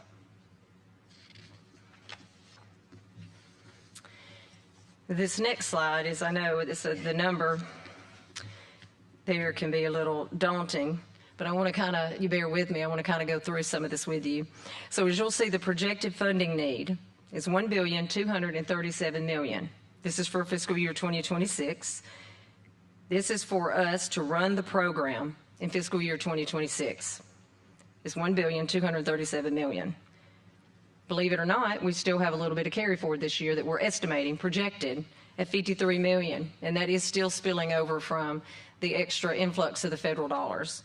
That's $53 million off, so what we're asking to be appropriated for fiscal year 26 is $1,184 million. Now, the 2025 budget that we are currently in, we were appropriated $955 million. The difference from the 2025 appropriation of $955 million and the 2026 budget request before you today of $1,184 million is $229 million. So I know a lot of people see that and automatically assume that the growth of the program has just exploded. However, it is important to note that the $229 million difference is not all growth of the program. The main reason for the $229 million difference is the lack of the substantial carry forward that we have been seeing for more than 3 years due to the influx of federal dollars during COVID. The loss of substantial carry forward is the main factor affecting the large difference between last year and this year. As a matter of fact, I've been with Medicaid a long time, a little over 25 years, and in my role as commissioner for 12 or more. And it's rare that I would even have seen a carry forward of $53 million, to be quite honest with you. I can remember a year of $37 million, and I'm talking about outside of years without federal influx of dollars. So next year, it's probably, depending on maybe utilization will be less than we thought, or things could move in the program that our estimations were wrong that could leave some carry forward. And of course, we always will bring that back for you to see. But as a general rule, it has been because of the COVID pandemic. Okay, so the tough question. Yes. Bear with me on this. Okay. So the 1.8 billion in the 26 request, and you deal with that $53 million in carryover. And I know you're projecting, or it said in the budget notes that an increase in enrollment. I mean, are we going to continue to see these numbers, or is this a one-time percentage jump for the Medicaid budget? Well, and is there a chance? I mean, can you spend that 1.18 billion in that 26 budget cycle? Or are we expecting, because of the $53 million rollover, will that push for another rollover at the end of the 26? the And you know what 53, I'm I think what, If we spread this impact out over 2 budget cycles? I think what we're estimating to need for 2026 is the 1.2 billion. The 53 coming off allows us to do 1.184 Right. to request that. We will use that 53 million so that you don't have to appropriate me the 1.2. So we will spend that. Now, breaking it up over 2 cycles, not necessarily. And one of the things I did want to explain, which may address your question, is that it looks as if, like I was saying, it looks as if it's grown exponentially, but that is not actually the case. Because in 2025, when I stood up here before you last year, I estimated our budget need to be $1,135 million for that year. All the carry forward made it be $955. Well, the 2024 expenditures have come in, okay? And that adjusted need would now, if I was standing before you last year, knowing what I know now, would be $1,172 million. So it was a little bit higher than what we projected, which in most instances has not been the case. So the difference between the $1,172 million and what our need is for 2026, the 1.2 that you see on the screen, is $65 million. So really the growth has been $65 million, not $229 million. I know that's really hard to explain, but that in essence what the growth has been, which is not abnormal for healthcare cost inflation across the country. It's just not.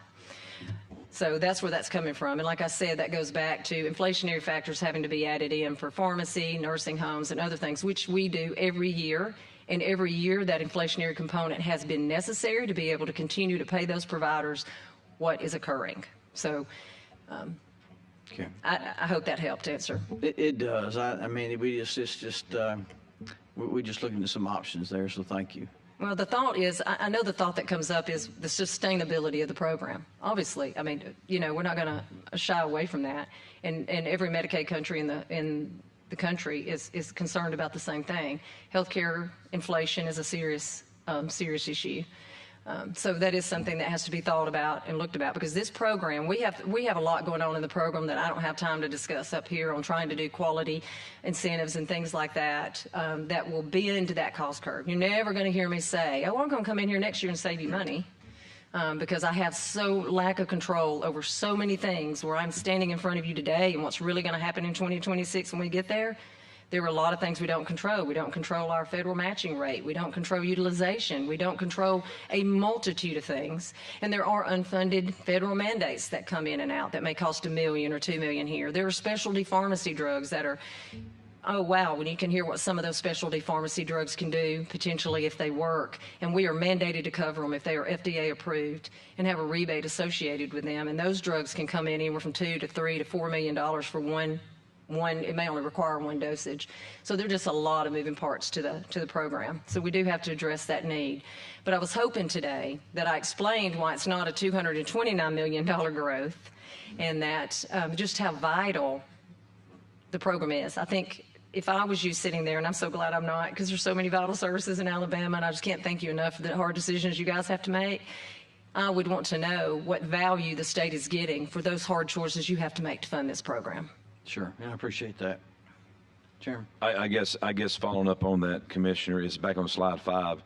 And I'm sorry, I've gotten glasses for the first time, and I'm not used to bringing them, so I can't read the slide even here in front of me. Oh, it's okay. So I'm just going to follow the line. But we're basically, I know you guys have been taking under an effort to really purge the rolls, the unnecessary people on Medicaid that are taking advantage of it. And I know you guys made a big dent in that over the last couple of years, so thank you for doing that. Yes, sir. Because I've always been an advocate for, there are people in this state that have needs, but there's some that are taking advantage of the system that's not fair to the ones that truly need it. We got to make sure the ones that truly need the services that you have in your organization, they get those.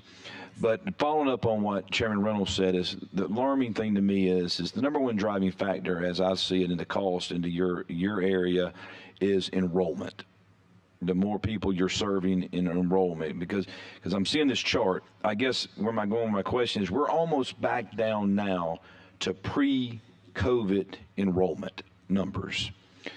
How much money do you think, with given the COVID dollars, where we were getting the government assistance handed to us, did we not have to budget for over those years? Because that's gone now. And I think where Chairman Reynolds is trying to go, if you had to do a run rate of 3 to 5 years, and I guess where are we going financially, money-wise, what you're going to need? Because I'm also going to ask you the same question I asked Commissioner Buckner. She had in there too, inflationary cost. What are those? Because we're getting to the point now where we're not going to be able to have any of the this cautious budgeting to have it if we need it. We're going to have to really have hard facts with the budget things going forward, especially with it growing at this rate. So I guess my question is how much money you think over the last 3 or 4 years has getting the COVID assistance saved this committee in this state from having a budget? Okay, well, the best way that I know how to answer that question is the COVID dollars was the 6.2 enhanced federal matching rate over our total expenditures. That winded down the last year to 5% in one quarter, 2.5%, and then 1.5% when it ended. But by looking at our books, it would appear that we brought in over $1 billion at that time in those COVID dollars. Now, a significant portion of that was used in the program for things we had to do during COVID, much like the enrollment having to stay on. There were a multitude of other things that was spending those dollars. So that kind of, I think, answers your question about how much was those dollars brought in. Now, with that being said, there were things we had to do that we don't normally have to do outside of those dollars. We wouldn't have to leave people on that are no longer not eligible for the program. There are other things that we had to do during that time, some assistant to dentist when a Medicaid recipient was in the chair, and those kind of things that are no longer necessarily occurring. The reason you see the Medicaid programs continue to go up really is healthcare inflation. It's very difficult to kind of explain that. We could have some conversations offline, but healthcare inflation is the same as when you go into your grocery store and price of goods and things are going up. It's getting more expensive. Providers are having to pay nurses more. Some of those that have cost reports that eventually leads into the program. There are just a multitude of things. Unfunded mandates in the program is what I refer to them, which is the feds push down something that we have to do to stay with our contract to do that. And those things get hit on us as well across the country. It is not just an Alabama Medicaid problem. All right, thank you, because it's just, simplistic view of it is enrollment going down and cost going up drastically at a higher rate. That's true. And I it's think not matching. I think the carry forward masked how much it went up, and more importantly, the unwinding population, as I said, was utilizing services at 1/3 of the cost of the regular COVID population. So if the state of Alabama had been brought, the feds had come in here and said, we want to see how much extra FMAP you need to actually do the extra requirements during COVID, we would not have gotten 6.2. It was a benefit to us because we had those extra dollars in there. So once we gave the carry forward back, as I like to call it, like last year you only had to appropriate $955 million. Those dollars have been spent, right? Because we used them, so you didn't have to appropriate us as much. And that unwinding process, we had to follow so many regulations to make extra sure that we didn't do anything that would make CMS, our federal overseer, pull back all those federal dollars that we had gotten.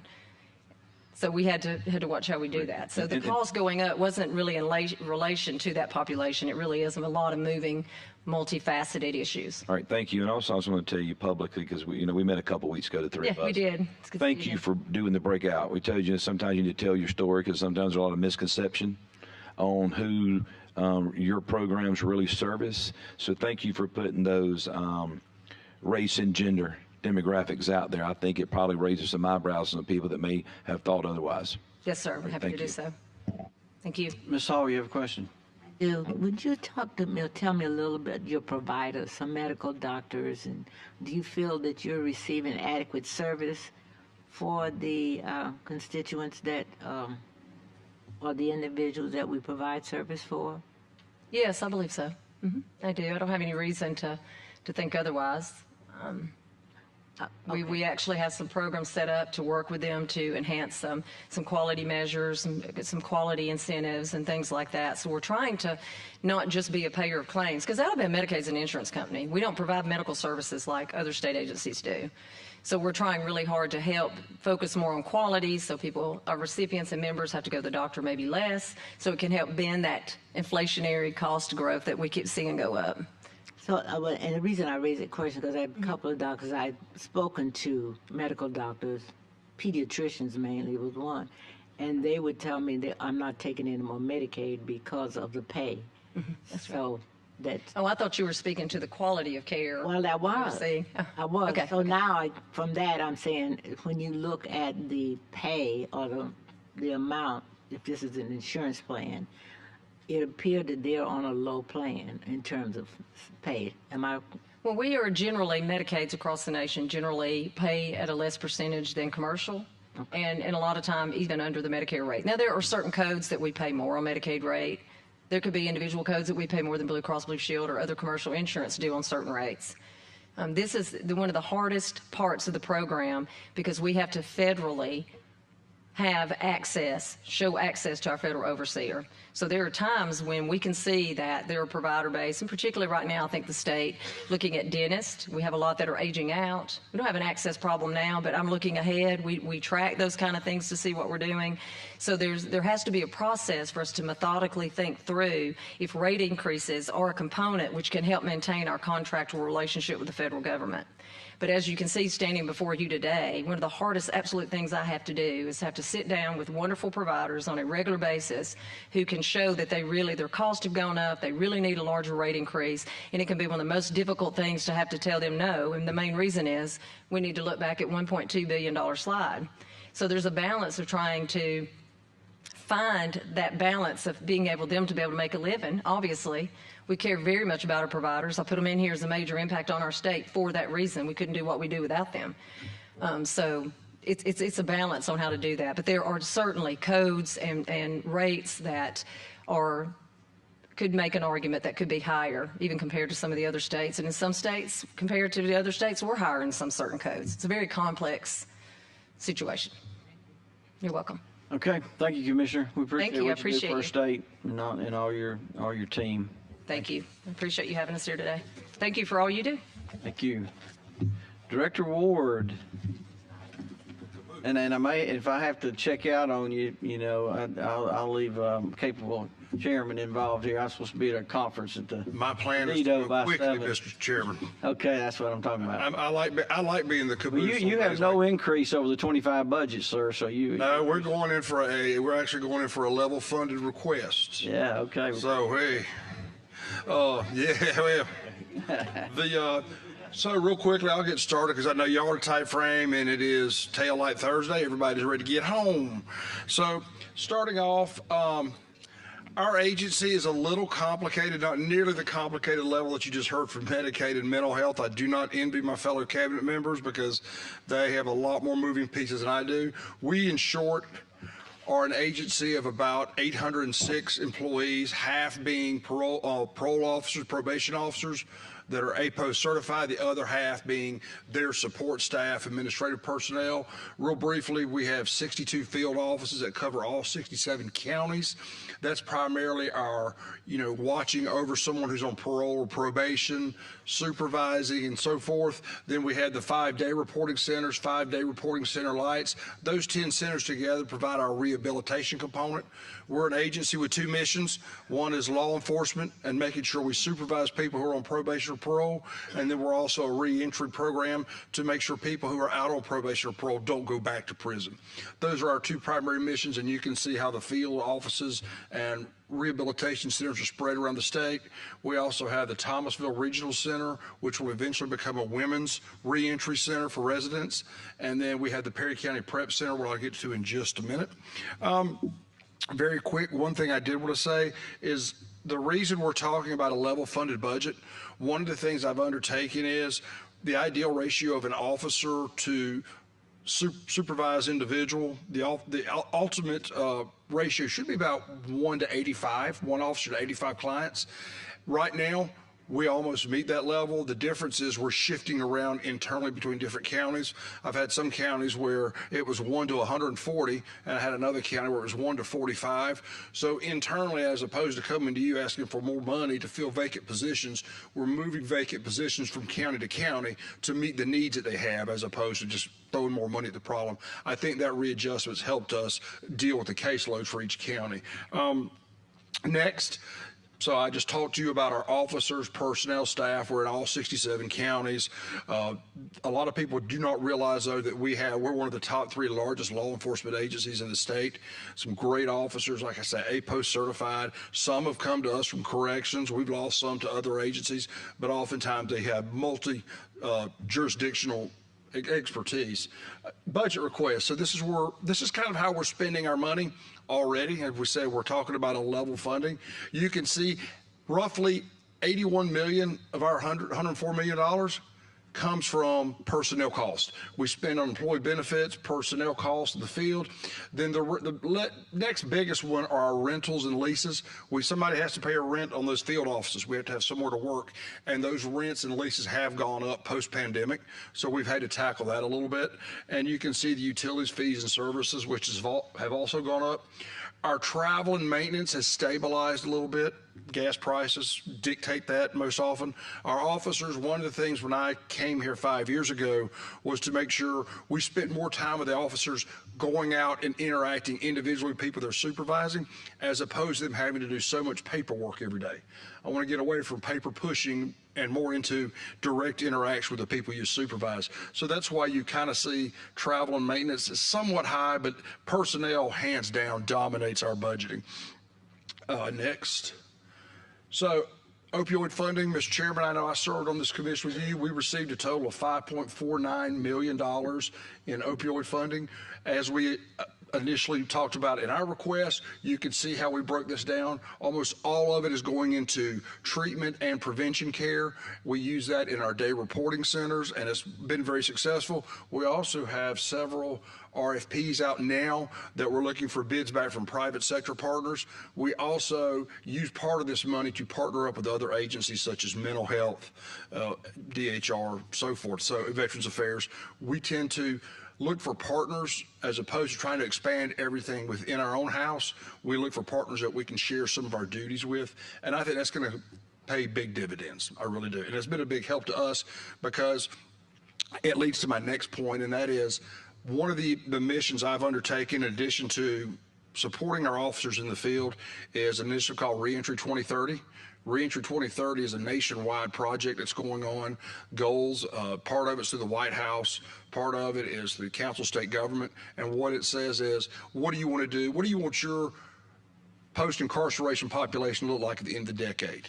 And Missouri was the first state. Alabama was the second state in the union to join Reentry 2030.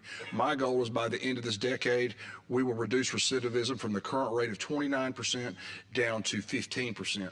At 29%, we are 15th or 25th in the country where we rank in recidivism, right in the middle. However, if we got down below 15%, our recidivism rate would put us in the top 5 best states in the country. So that's my goal. And that's why we're using these opioid funds and the reentry money to put into that effort: drug abuse, mental health treatment, and job training. We appreciate that. That certainly saves us money on the. It saves money on the back end, and also it's one less person who's hurting someone else. Sure. You can see our population. A lot of people do not realize this. 80% of the people we supervise are actually on probation. Only 16% are parole, and mandatory supervision is 4%. And what a lot of people don't realize is we've seen actually an uptick. Last year I came in here, we were at 44,000. This year at 45,000. The reason for that is more and more judges are relying on our reentry programs to send the people to probation as opposed to the Department of Corrections. So that's why we've seen that uptick. And also the parole rates, which a lot of people ask about the parole board, which is separate from me, but the parole board, their grant rates have gone from 8% parole grant rates to, as of today, we're roughly 25 to 26%. So you've seen a slight uptick, and that's the reason you've seen that uptick in our population.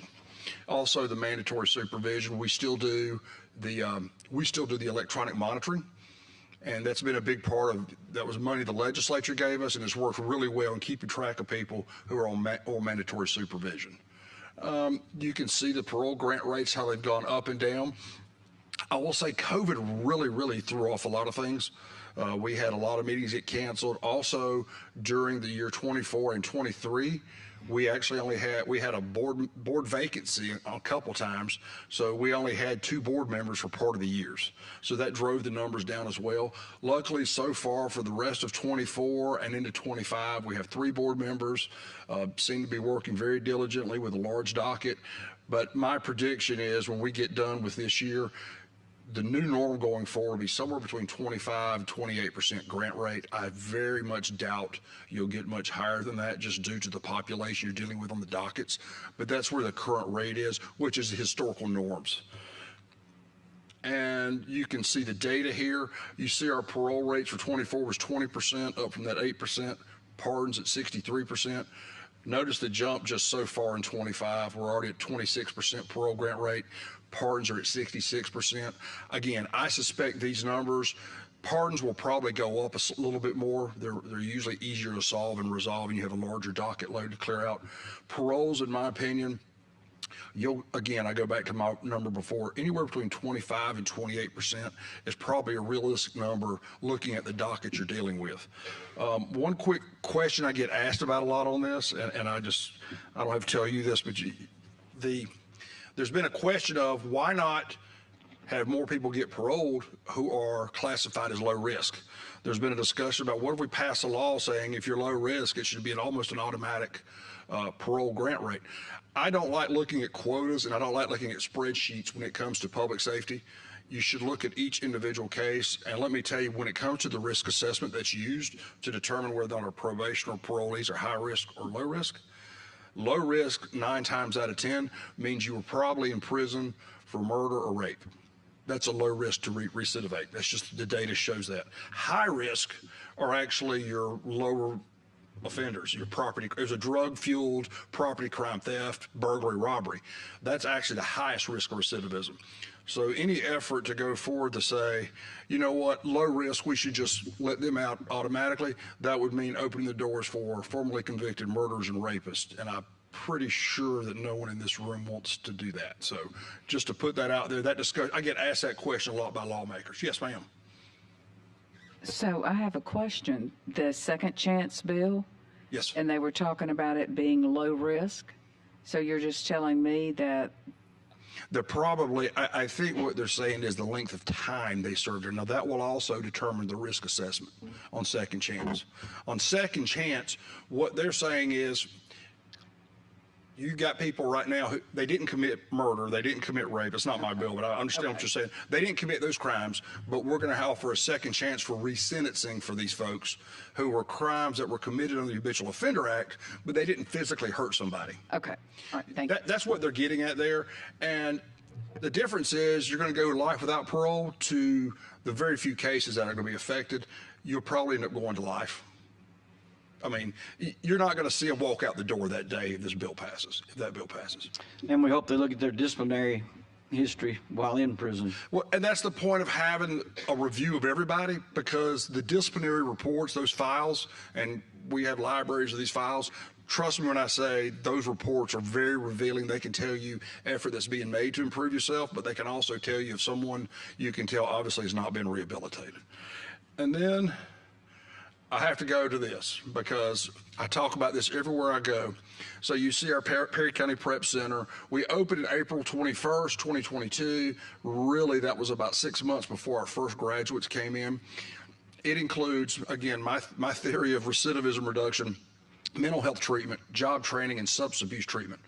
We've had nearly 300 people who came in, probation and parolees. Of those 300 people who've graduated, 0 have gone back to prison.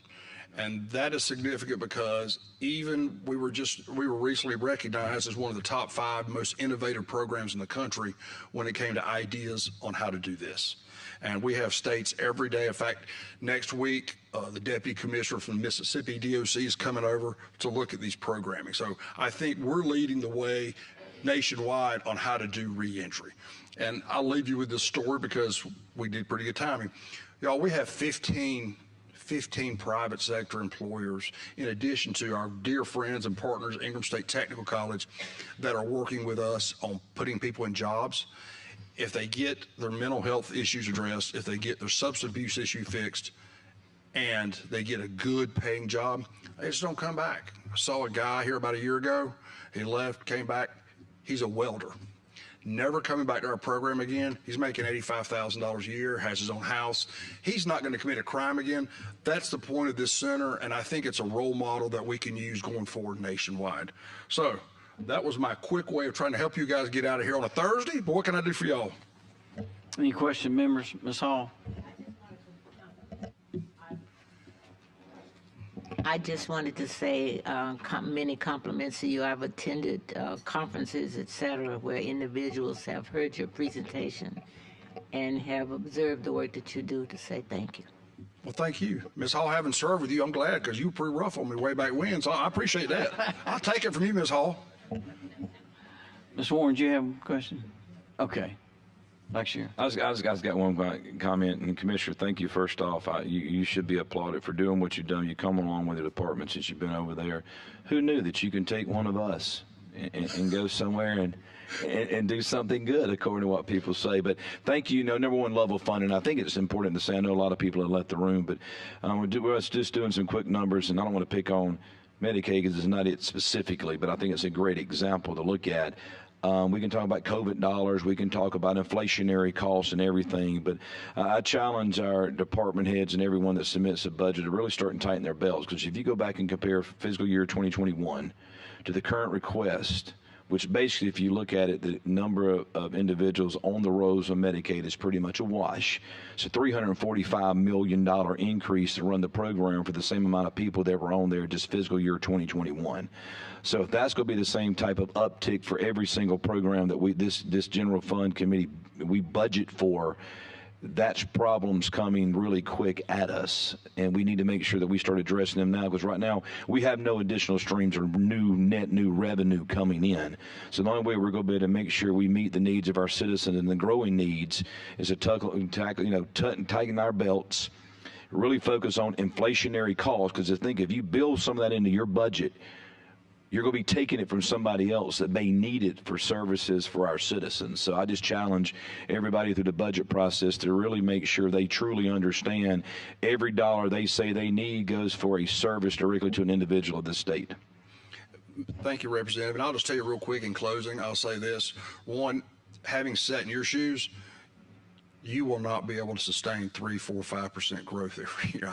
You just can't. I mean, it's just fact of life. It's like our household budgets. Prices go up, costs go up. There's just, I don't know how you're going to do it. And I'm not speaking for anybody else. I'm just telling you my observation.